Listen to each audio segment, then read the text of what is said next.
Hello student. Today I'm going to start chapter 3, Industries in India, Geography. For fulfillment of his needs, man gets certain things from nature directly. Certain things are produced by him with the nature's help, while some other thing he manufacture. मतलब मानव अपनी आवश्यकताओं की पूर्ति के लिए direct या प्रत्यक्ष रूप से प्रकृति से क्या प्राप्त करता है, वस्तुएं प्राप्त करता है, सर्टेन थिंग्स, और जो उसके द्वारा नेचर्स की मदद से मतलब प्रकृति की मदद से क्या की जाती है, उत्पादित की जाती है. while some other thing he she manufacture or making using natural resource. मतलब जब वह उस जो प्रकृति से डायरेक्टली प्राप्त करता है उसको बनाता है, विनिर्माण करता है उस रिसोर्स नेचुरल रिसोर्स से. ठीक है, मैन्युफैक्चर करता है. दिस वर्क ऑफ मेकिंग और मैन्युफैक्चरिंग, उसका विनिर्माण करना, बनाना, उसको यूज उस चीज़ों को यूजफुल बनाना, थिंग इज कॉल्ड इंडस्ट्री. इसी को क्या कहा उन्होंने, industry. In the process of manufacturing और making things man uses raw material and convert into finished goods with the help of labour, energy and technology. मतलब जो प्रोसेस होती है विनिर्माण की, मेकिंग थिंग मतलब वो वस्तुएं बनाने की, मैन क्या करता है, यूजेस रॉ मटेरियल, कच्चे माल का इस्तेमाल करता है और उसको किस में कन्वर्ट करता है, तैयार माल में. किसकी मदद से, energy, labour, energy and technology की मदद से. ठीक है. Five transformation of raw material into finish goods, मतलब जो रॉ मटेरियल है, कच्चा माल है, उन्हें तैयार माल में तैयार करना, finish goods. The man gets different things of, मतलब क्या करता है, मैंने डिफरेंट डिफरेंट थिंग्स प्राप्त करता है. यूज लाइक अर्थन ऑफ और मेटेलिक यूटेंसिल, मिट्टी के बर्तन, धातु के बर्तन, मेड ऑफ मेटल और क्ले. शुगर से क्या निकालता है, वो sorry, jaggery out of sugar cane. Sugar और जैगरी निकलती किससे, शुगर कैन से, गन्ने से. In India cottage industries were in develop stage in olden days. Bharat में जो कॉटेज इंडस्ट्रीज है वो पुराने समय से क्या है, विकसित है. But during the British rule these industries suffer a great setback. लेकिन ब्रिटिश शासनकाल में क्या हुआ, ऐसे बहुत बड़ी रुकावट का सामना करना पड़ा. After independence the raw material, जो कच्चा माल है, after independence new policy of industry, मतलब जो नई पॉलिसी थी इंडस्ट्री की, develop in India was declare in 1948. तो नई पॉलिसी 1948 में डिक्लेयर कर दी गई, घोषित कर दी गई. As a result different industry were developed in public and private sector. इसका परिणाम क्या हुआ, विभिन्न प्रकार की जो इंडस्ट्री है, उद्योग डेवलप्ड हुए पब्लिक और प्राइवेट सेक्टर में. Government made suitable change in the industrial policy, मतलब गवर्नमेंट ने क्या, एक उपयुक्त बदलाव की इंडस्ट्री पॉलिसी में समय समय में. The latest economic policy of liberalisation has open doors. मतलब क्या हुआ, लेटेस्ट पॉलिसी, इकोनॉमिक पॉलिसी क्या थी, उदारीकरण, जो कि क्या थी, has open doors for Indian and foreign investors to setup industry in India. वो क्या कर सकते थे, भारत में कोई भी इंडस्ट्री सेटअप कर सकते थे. Consequently the participation of multinational company in the industrial, मतलब क्या हुआ, परिणाम से जो मल्टीनेशनल कंपनी का उपयोगिता है, भागीदारी इंडस्ट्रियल सेक्टर में इन इंडिया हैज़ इंक्रीज, मतलब भारत में उनकी भागीदारी मल्टीनेशनल कंपनी की बड़ी. And India is coming up as an industrial country. India क्या बनने लगा, भारत इंडस्ट्रियल कंट्री बनने लगा वर्ल्ड इकोनॉमिक में.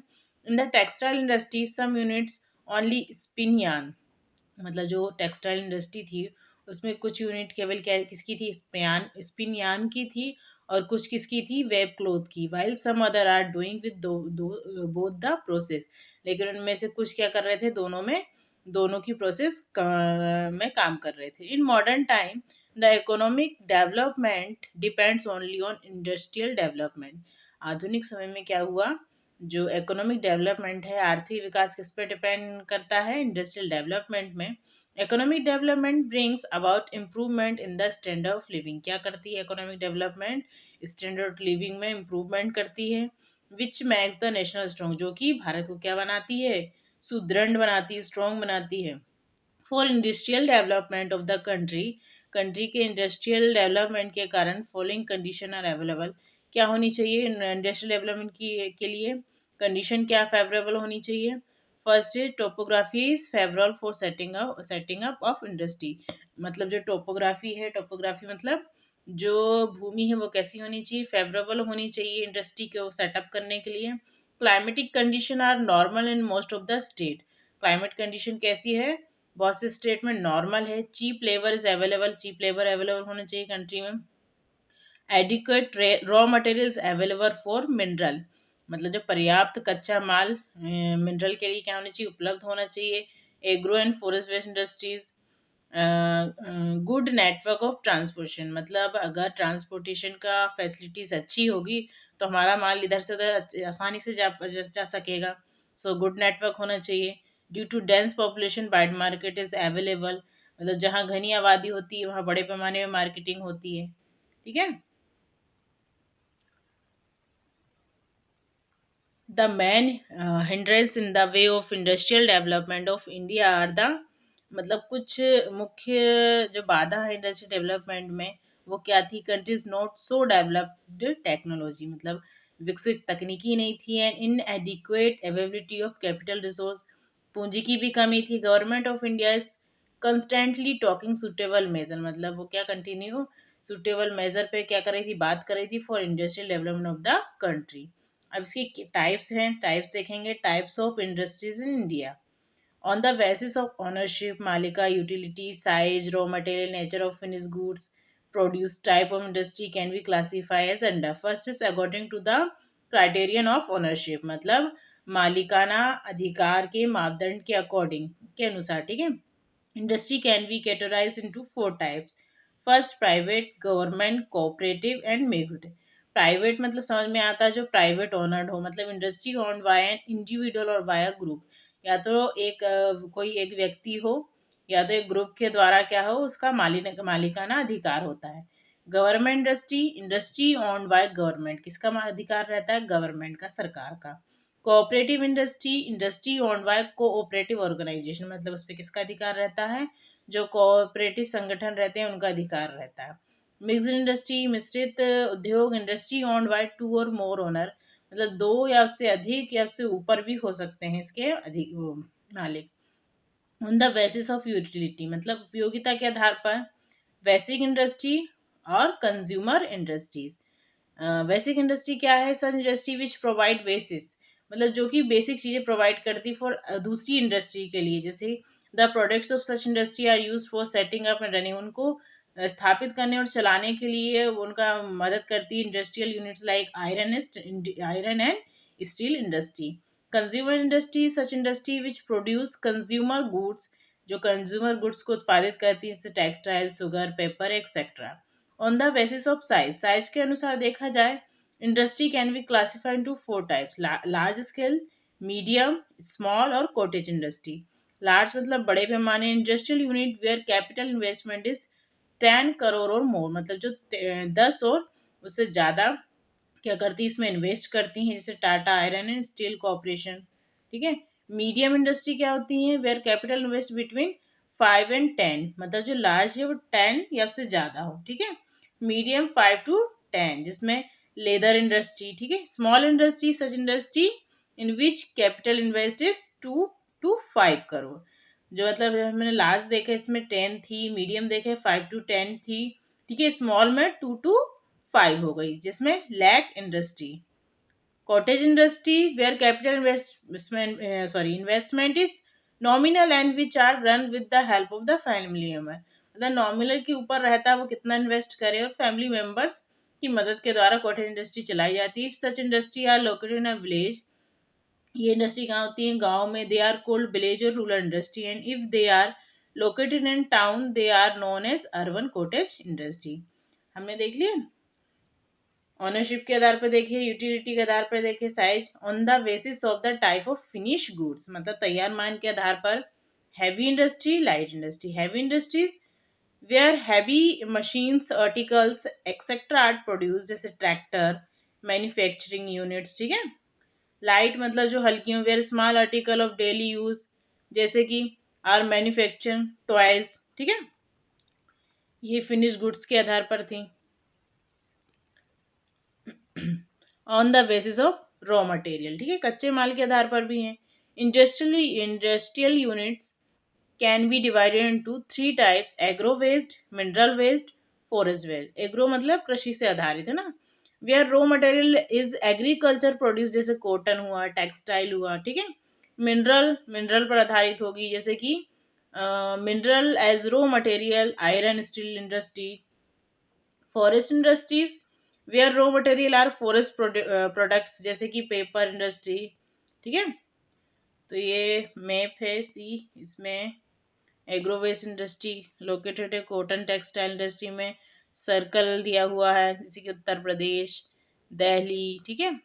वूलन टेक्सटाइल इंडस्ट्री में वूलन टेक्सटाइल इंडस्ट्री भी दी गई है, सिल्क टेक्सटाइल इंडस्ट्री भी दी गई है, jute textile industries, sugar industries, paper industries and vegetable oil, ठीक है। आप ये मैप देख लेना। और इसका इंपॉर्टेंस क्या है, characteristic industries, classification of industries easy, they are identify on the basis of raw material. Raw material used because raw material is necessity for every industry. तो ये तो स्वाभाविक सी बात है, किसी भी उद्योग के लिए कच्चा माल बहुत आवश्यक है। Raw material also called food for the industries, मतलब जो कच्चा माल है वो इंडस्ट्री के लिए क्या है, फूड है। Given below are some by industry classify according to the types of raw material used by them. Agriculture based industries, India is an agriculture country, भारत एक कृषि प्रधान देश है। Wheat, rice, maize, sugar cane, cotton etcetera are used as raw material. Certain industry like sugar cane in sugar industry, cotton and textile industry. The cost enhancement of agriculture produce की कीमत में वृद्धि। India is an agriculture country. Obviously, the contribution of agriculture is very important for the national economy. मतलब देश की आय के लिए क्या है, एग्रीकल्चर बहुत महत्वपूर्ण है। The major part of our population depends either on agriculture, या तो किस पर डिपेंड करती है, कृषि पर, अदर इंडस्ट्री पर, ठीक है, based on agricultural products. The pecuniary condition of agriculture or other industry based on agriculture, that of rural area of our country is lagging behind as in comparison to the developed country of the world. The interest of rural population is therefore therefore diminishing in agriculture work, and it's flowing toward the cities, as a result of which the many problem of remaining there. मतलब देखा जाए कि बहुत से products हैं ऐसे जिसमें मतलब क्या करती हैं, एग्रीकल्चर वर्क होता है उसमें ना, flowing toward the cities as a result of which many problem are, मतलब बहुत सी एग्रीकल्चर प्रोडक्ट्स को वेस्ट भी किया जाता था, बहुत सी समस्या भी उभरी हैं। And so the fast development of rural area, बहुत रूरल एरिया को बहुत तेज़ी से क्या किया है, डेवलप किया है। Is become a pressing needs to the day, मतलब डे की जो चीज़ें हैं उनमें क्या किया है, दबाव डाला। Efforts need to made to expand opportunity for employment and raising income level वाली रूरल पॉपुलेशन की, ठीक है। Keeping the fact in view, the cost enhancement of agriculture produce, इस सब को देखते हुए उन्हें क्या किया, एग्रीकल्चर प्रोड्यूस को क्या की है, वृद्धि की। में प्रूफ आर फ्रूटफुल मैसेज, जिससे क्या हो, इसका उपयोगी लाभकारी उपाय हो सके। The cost enhancement of agriculture produce means to adopt advance method for transforming the shape, colour, qualities. मतलब इसका जो एग्रीकल्चर प्रोडक्ट का बढ़ाने का मतलब ये भी रहा है कि एडवांस मेथड अपनाया जाए, मतलब वो जो वस्तुएं हैं उनका शेप, कलर, क्वालिटी भी क्या की जाए, इम्प्रूव की जाए of the original produce, and thereby to the make it more useful, ताकि वो मानव के लिए क्या हो, उपभोग के लिए बहुत उपयोगी हो। सो डेट द कल्टीवेटर में अर्न मोर प्रॉफिट, जिससे कल्टीवेटर क्या कर सकें, अधिक से अधिक प्रॉफिट अर्न कर सके themselves from the elaborated form of their products, उनको जो उनके प्रोडक्ट है उसको क्या करके उपयोगी बना के, ठीक है। The need of cost enhancement of agriculture, मतलब उसकी जरूरत क्यों पड़ी वृद्धि करने की, जो एग्रीकल्चर प्रोडक्ट हैं। From the ancient time agriculture has been the main occupation of our country, मतलब प्राचीन समय में जो हमारी एग्रीकल्चर थी वो क्या था, मुख्य व्यवसाय था। Yet the level of agriculture productivity is still very low, लेकिन जो उसकी एग्रीकल्चर प्रोडक्टिविटी उत्पादिकता है वो क्या है, बहुत कम है।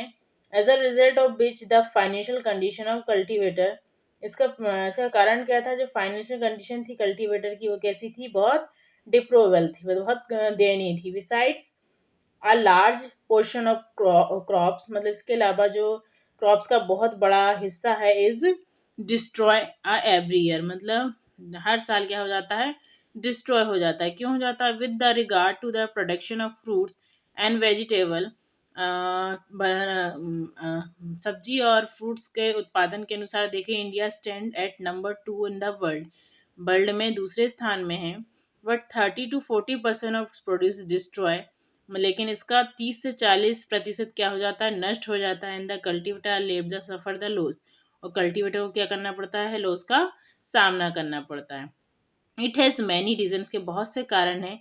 Firstly there is no scope immediately sell off, मतलब जो सब्जी होती हैं और फ्रूट होते हैं वो क्या होते हैं, जल्दी ख़राब होने वाली चीज़ें, तो इनको इमीडिएटली सेल करने के लिए कोई produce simultaneously at the time of harvesting, मतलब जैसे इसको निकाला गया और उसको तुरंत बेचने के लिए कोई साधन नहीं होता। The alternative use of produce, उसका वैकल्पिक उपयोग नहीं होता। In manufacturing other goods is also negligible, और विनिर्माण के लिए दूसरी चीज़ें भी क्या है, नगण्य हैं। Moreover there is also shortage of facilities, कुछ फैसिलिटीज भी कम है। Related cold storage and cold transportation, cold storage नहीं, शीत गृह नहीं है, शीत परिवहन नहीं है, ठीक है। Because of this reason hardly 1 to 2% of the total produce of the country, देश का 1 से 2% कंट्री का कैन भी क्या क्या किया जाता है, प्रिजर्व किया जाता है। The quantity of fruits and vegetable की quantity which consume in UK, जो कि यूके में क्या की जाती है, उपभोग की जाती है हर साल, इक्वल, इसके बराबर, to that is destroy India, इसके बराबर ही हमारे इंडिया में क्या हो जाता है, डिस्ट्रॉय हो जाता है, नष्ट हो जाता है सेम पीरियड में। The cost enhancement of agriculture, agriculture के जो कीमत है उसमें वृद्धि करके उत्पादन में से an effective measure to remove this shortcoming, इस जो शॉर्ट कमिंग आई है उसके क्या कर सकते हैं, उसको हम बढ़ा सकते हैं। मतलब अगर कीमतें बढ़ेंगी तो क्या होगा, उत्पादन कम होगा, उत्पादन कम होगा मतलब बराबर मात्रा में होगा तो वो जल्द से सेल भी हो जाएगा, डिस्ट्रॉय भी नहीं हो पाएगा, इसलिए कॉस्ट में